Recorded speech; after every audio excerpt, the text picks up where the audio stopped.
Polda Bali kerap menerima laporan pelanggaran lalu lintas yang terjadi di jalan raya, baik dilakukan oleh warga lokal maupun warga asing. Guna meningkatkan kedisiplinan masyarakat dalam berlalu lintas, Polda Bali melaksanakan operasi Patu Agung 2024 selama 14 hari, yakni dari 15 Juli hingga 28 Juli 2024 mendatang di wilayah Bali. Operasi ini mengedepankan fungsi lalu lintas yang dilaksanakan secara simpatik, persuasif, dan humanis, serta didukung oleh penegakan hukum lalu lintas menggunakan sistem ETLE atau tilang elektronik mobile atau statis. Wadir Lantas Polda Bali AKBP Bima Aryawi Saya menjelaskan target yang menjadi sasaran prioritas dalam operasi Patu Agung kali ini diantaranya mengemudikan sambil menggunakan handphone, tidak menggunakan helm SNI, menerobos lampu merah, hingga kendaraan tanpa plat nopol atau nomor polisi yang dilepas secara sengaja oleh pemiliknya dan nantinya akan ditilang secara manual. Dari beberapa data penegakan hukum di wilayah Denpasar dan sekitarnya, adanya kecenderungan para remaja atau spesifikasi teknis dari kendaraannya dirubah, terutama pada knalpot diganti dengan knalpot brong. Dipastikan kebisingan dari knalpot brong dapat mengganggu kegiatan masyarakat termasuk pada saat umat sedang beribadah. Juga ditemui banyaknya pengendara yang melepas plat nopol kendaraannya diduga menghindari tilang elektronik atau ETLE. Ada beberapa kecenderungan anak-anak muda spektek kendaraannya itu dirubah atau yang disebut dengan knalpot brong yang mengganggu kenyamanan ibadah.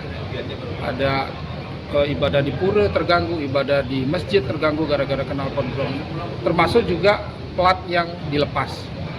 Mungkin menghindari jepretan etle dan seterusnya. Nah, ini yang akan kita seriuskan untuk melakukan penegakan sehingga kembali lagi kita on the track bahwa lalu lintas di Bali ini salah satu lalu lintas yang baik di Indonesia. Terkhusus pada operasi terhadap warga negara asing atau WNA, Polda Bali akan bekerja sama dengan imigrasi dengan melakukan operasi terkait viralnya WNA berperilaku tidak baik dalam berlalu lintas di Bali. Dinilai warga asing yang melakukan pelanggaran terus bertambah di beberapa wilayah seperti di Kuta, Canggu, Seminyak, Ubud, dan Denpasar. Hingga saat ini ratusan WNA yang melakukan pelanggaran lalu lintas telah dilakukan penegakan hukum secara manual dan ETLE. Dalam operasi gabungan bersama imigrasi dan TNI Polri diupayakan dapat menekan sehingga tidak terjadinya gangguan keselamatan lalu lintas di Bali. Selanjutnya target terhadap kendaraan yang over dimensi atau over kapasitas juga dilakukan pemeriksaan sehingga tidak menyebabkan kemacetan dan tidak menyebabkan kecelakaan yang terjadi di beberapa tempat di wilayah di Bali. Saat apel gelar pasukan Patu Agung 2024 di halaman depan Mapolda Bali Senin 15 Juli 2024 dalam amanat Kapolda Bali Irjen Polisi Ide Bagus Kade Putra Narendra yang dibacakan Wakapolda Bali Brigjen Polisi I Gusti Kade Budi Harya Arsana disoroti permasalahan klasik lalu lintas seperti pelanggaran lalu lintas, kemacetan hingga kecelakaan yang kini cenderung sering terjadi di wilayah Bali.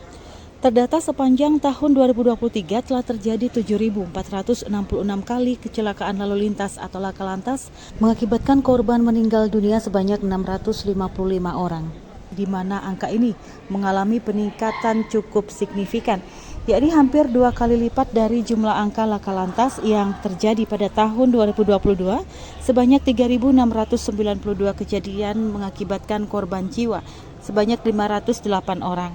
Disebut peningkatan jumlah laka lantas yang terjadi sangat berkolerasi dengan peningkatan jumlah pelanggaran lalu lintas selama 2 tahun terakhir.